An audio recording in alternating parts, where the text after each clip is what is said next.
ஒரு சாகசத்திற்கு தயாராகுங்கள். இதோ மகிழ்ச்சி ரத்தினத்தின் ரகசியம் என்ற ஒரு கதை. ஒரு அழகான அமைதியான புல்வெளி இருந்தது. அங்கே டிக்கோ என்ற ஒரு புலி இருந்தது. ஒரு அடர்ந்த பச்சை இலை தொப்பி அணிந்து வேடிக்கையான வடிவ கற்களை சேகரித்து வைத்திருந்தது. டிக்கோ ஒரு காட்டுப்பயணி. டிக்கோ கையில் ஒரு புதையல் வரைபடம் வைத்திருந்தான். அது டிக்கோ எப்படி இருக்கிறானோ அதை பொறுத்து வழி மாறும். டிக்கோ எப்பொழுதும் சிரிப்பை வரவழைக்கும் கல்லை தேடி சென்றான். அது சிரிப்பு ரத்தினம் என்று அழைக்கப்பட்டது. மேலும் புல்வெளியில் உள்ள தாவரங்களை சிரிக்க வைக்க அது உதவும். ஓ, நான் அந்த சிரிப்பு ரத்தினத்தை கண்டுபிடிக்க வேண்டும். அது எவ்வளவு நன்றாக இருக்கும் என்று டிக்கோ தனக்குத்தானே சொல்லிக் கொண்டான். அவன் வரைபடத்தை உற்று பார்த்தான். வரைபடம் சிரிப்பு ரத்தினத்தின் இருப்பிடத்திற்கு செல்லும் வழியை காட்டியது. வரைபடம் காட்டுக்குள் சென்றது. டிக்கோ மரங்களுக்கு இடையே ஊஞ்சலாட உதவும் கொடிகளை அணுகினான். ஹலோ கொடிகளே, நான் இன்று மகிழ்ச்சியான இடத்தில் இருக்கிறேன். அதனால் நான் சீக்கிரமாக செல்ல வேண்டும் என்று டிக்கோ கொடிகளிடம் கூறினான்.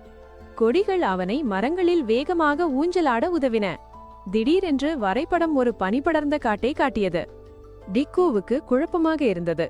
அட, என் வரைபடம் ஏன் மாறிக்கொண்டே இருக்கிறது என்று டிக்கோ யோசித்தான். அவன் வருத்தமாக உணர்ந்தான். அப்போது வரைபடம் வழி மாறிவிட்டது.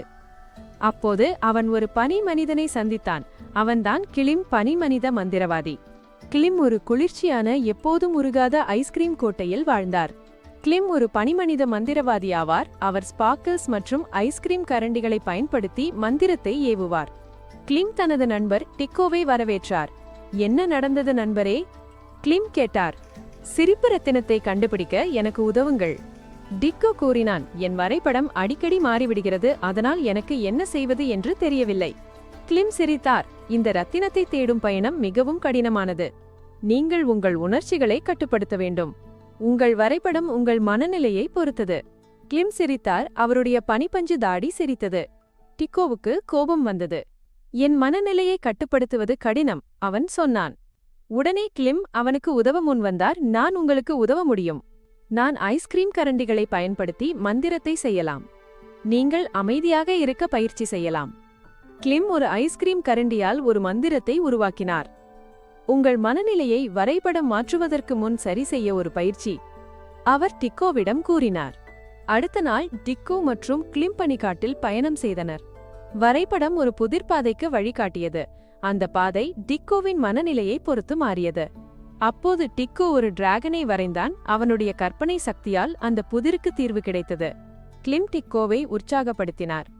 நீங்கள் சிறப்பாக செயல்படுகிறீர்கள் என்றார். டிக்கோ சிறிது நேரத்தில் கோபத்தை கட்டுப்படுத்த கற்றுக்கொண்டான். உடனே அந்த பனிப்பாலம் முருகாமல் இருந்தது. டிக்கோவும் கிளிம்மும் சிரிப்பு ரத்தினத்தை நோக்கி சென்றனர். அவர்கள் சிரிப்பு ரத்தினத்தை கண்டுபிடித்தார்கள். புல்வெளியில் இருந்த அனைத்து தாவரங்களும் சிரித்தன. டிக்கோவும் கிளிம்மும் சிரித்தார்கள். டிக்கோ சிரிப்பு ரத்தினத்தின் ரகசியத்தை உணர்ந்தான். உண்மையான மகிழ்ச்சி உள்ளிருந்து வருகிறது, ஒரு ரத்தினத்திலிருந்து அல்ல. டிக்கோ சிரிப்பு ரத்தினத்தை புல்வெளிக்கு கொடுத்தான். அதனால் அங்கிருந்த அனைத்து தாவரங்களும் சிரிக்க முடிந்தது. டிக்கோவும் கிளிம்மும் எப்போதும் நண்பர்களாக இருந்தனர். ஒருவருக்கொருவர் உதவினர்.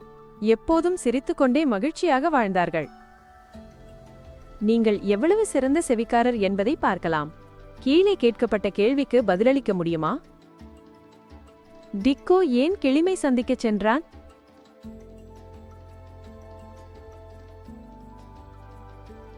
நீங்கள் எப்படி செய்தீர்கள் என்று பார்க்கலாம்.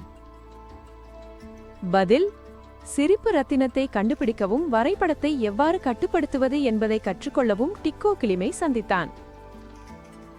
நீங்கள் சிறந்த பணியாற்றியர்கள் மற்றும் அவர்கள் என்றும் சந்தோஷமாக வாழ்ந்தார்கள். கேட்டதற்கு நன்றி. விரைவில் திரும்பி வரவும்.